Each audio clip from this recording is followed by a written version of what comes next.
Video, we are going to see how we can make a Spotify account absolutely for free. It's a pretty straightforward and simple process here, guys. First of all, you might have downloaded it already. If not, just download it from the Apple Store or the Google Play Store.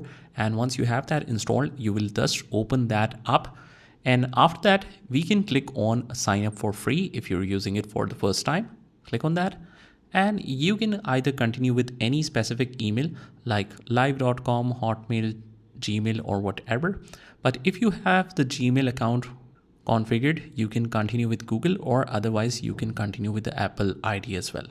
So in my case, I'll just continue with Google because most of the people have Android phones or iPhones. In most cases, it will work.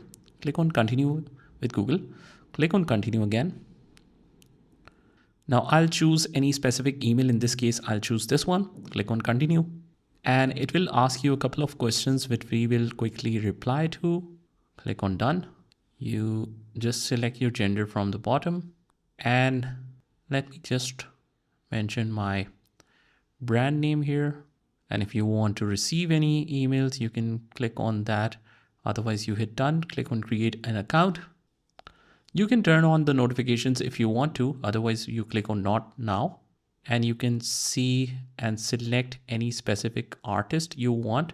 So for example, I'll just select any three, or you can search for it at the top as well. Click on done, and it will customize your profile around it, and you can click on start listening. And now it will start playing songs for you, or otherwise you can search for any songs right here. So that's how you do it.